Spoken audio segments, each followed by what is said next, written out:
Royal Enfield Himalayan 450 comes with two different variants of spoke rims. The first variant is the regular spoke rims with the tubeless tire but with a tube inside it. इसका मतलब है कि bike अभी तक पूरी तरह से tubeless नहीं बनी है. The second variant is the cross spoke rims with the same tubeless tire from Seat but this time with no tube inside it. दोनों ही variants के अंदर spoke rims जरूर होते हैं, लेकिन सिर्फ और सिर्फ cross spoke rims ही Himalayan 450 को पूरी तरह से tubeless बनाती है. दोनों की अलग अलग प्रोज एंड कॉन्स है. जैसे regular spoke wheels come factory fitted along with the bike without any extra cost, लेकिन उसी तरह अगर आपको क्रॉस स्पोक व्हील्स लेना है पहले तो उसके लिए आपको एक्स्ट्रा पे करना पड़ेगा which is around 16-17,000 eight this point of time. और इसकी वजह से आपका जो ऑन रोड प्राइस है वो भी थोड़ा सा बढ़ जाएगा, क्योंकि रॉयल एनफील्ड के अंदर MIY बोल के कुछ ऑप्शन होता है जिसके जरिए आप अपनी बाइक को कस्टमाइज कर सकते हैं और उसी कस्टमाइजेशन के साथ फैक्ट्री से निकल के शोरूम तक पहुंचेगी और फिर वहां से आपको डिलीवर किया जाएगा. अगर आप डॉट बॉडी व्हील लेकर के बाद में डालना चाहते हो तो वो भी कर सकते हो, लेकिन at this point as I know दोनों आगे और पीछे का मिला के समथिंग अराउंड 35,000-40,000 आपको कॉस्ट करेगा.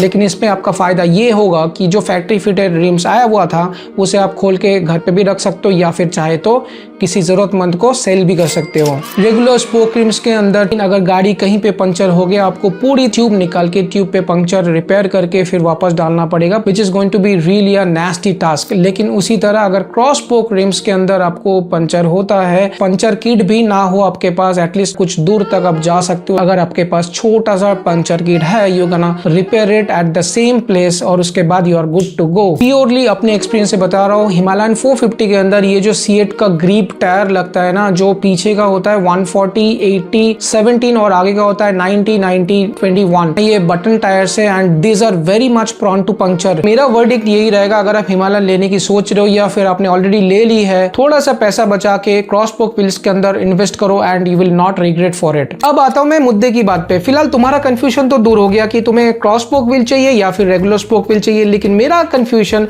पिछले एक साल से अभी तक क्लियर नहीं हो पाया. सीएट जो टायर मैन्युफैक्चरर है वो टायर के ऊपर खुद लिखता है कि 42 psi आपको टायर प्रेशर मेंटेन करना पड़ेगा, लेकिन हिमालयन 450 मैनुअल के अंदर लिखा है कि आपको दोनों ही टायर के अंदर 32 psi मेंटेन करना है. अब मुझे ये समझ में नहीं आ रहा कि हिमालयन 450 के यूजर मैनुअल को फॉलो करूं या फिर सीएट जो टायर मैन्युफैक्चरर है उसके बताए हुए टायर प्रेशर को मैं मेंटेन करूं अपनी बाइक पे. तो इसका सोल्यूशन सिर्फ एक ही है. आपको पता है कि इस वीडियो को कहां शेयर करना है और कितना शेयर करना है, ताकि एटलीस्ट रॉयल एनफील्ड या फिर सीएट आके इस रील पे बताए कि एक्चुअल टायर प्रेशर मेंटेन कौन सा करना है. द फर्स्ट वन इज, क्या बात है बेटा, बहुत आगे तरक्की करोगे.